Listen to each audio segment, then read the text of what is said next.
तो मैं कुछ भी नहीं थी कि मेरी एजुकेशन जरूर गवर्नमेंट स्कूल के अंदर हुई है और हिंदी माध्यम का विद्यार्थी रहा हूं और ABCD भी है वो 6ठी क्लास के अंदर है वो पहली बार सीखी थी, लेकिन मैंने उन विद्यार्थियों को चुनौती पेश की थी और उन चुनौती को मैंने हर जगह पर है उसको प्रमाणित भी किया है।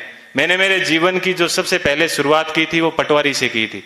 सबसे पहले मैं है वो पटवारी लगा था, उसके बाद में है वो ग्राम सेवक लगा था, उसके बाद में 3rd ग्रेड टीचर था, उसके बाद में 2nd ग्रेड टीचर था, फिर असिस्टेंट जेलर में RPSC टॉप की थी, फिर है वो स्कूल लेक्चरर था, फिर इसी स्कूल के अंदर जिस स्कूल के अंदर आज मैं आपसे मुखातिब हो रहा हूँ, इसी स्कूल के अंदर मैंने एक एग्जाम दिया था असिस्टेंट कमांडेंट का, उसमें भी मैं है वो सिलेक्ट हुआ था और उसके बाद में कॉलेज लेक्चरर भी मैं है वो रहा था और फिर RS 2012 के अंदर 108वीं मेरी है वो मेरिट आई थी।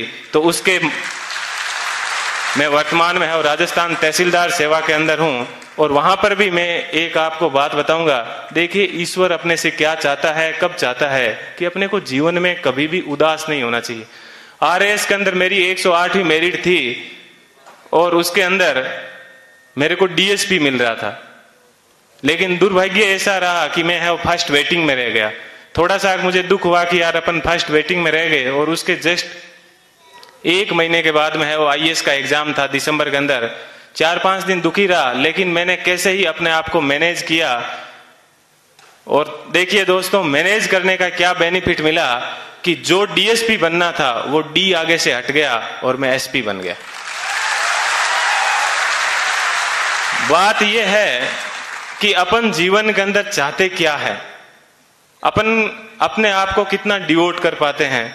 तो आज मुझे है वो IAS के अंदर 170वीं मेरिट है वो मिली और मैं जनरल कैटेगरी से है वो बिलोंग करता हूं, तो मुझे IPS मिला। मैं यहां पर रुका नहीं हूं, मैं वापस तैयारी कर रहा हूं और इस बार मुझे आशा है कि हिंदी माध्यम के अंदर IAS में किसी की अभी तक फर्स्ट मेरिट नहीं आई है और मेरी ये पूरी की तमन्ना है कि कम से कम मैं यहाँ उस स्थान तक है वो पहुंचूं। कि जीवन आपको सिर्फ कहा जाता है कि 84 लाख योनियों के बाद में एक बार आदमी को जीवन मिलता है, तो बहुत ही शानदार आप लोगों को है वो जीवन मिला है। इस जीवन को आप एंजॉय कीजिए, कभी भी घमंड मत कीजिए, चाहे आप जीवन में कुछ भी बन जाओ, हमेशा बेहतरीन रहिए। और आप लोगों से मैं आशा करता हूं कि अगले साल जब प्रोग्राम होगा तो आप सब लोग हैं वो यहाँ पर आने का मौका मिले। थोड़ी सी देर पहले मैं देख रहा था कि मालाएं कम पड़ रही थी, तो अगले साल इतनी संख्या माना कि सब मालाएं कम पड़ जाए, ठीक है, इतनी संख्या में यहाँ पर आना और तब इनको है और रियल खुशी होगी। इस कोचिंग संस्थान को पुनः मैं एक बार है इस कोचिंग संस्थान को बहुत बहुत धन्यवाद देता हूँ। हमेशा दिमाग में एक बात ध्यान रखिएगा कि मुझे किसी मैगजीन के कवर पेज पे आना है। मुझे भी जीवन में उसी दिन खुशी हुई कि इस बार जब PD के ऊपर सब जगह पर मुझे कवर पेज के ऊपर है वो जगह मिली।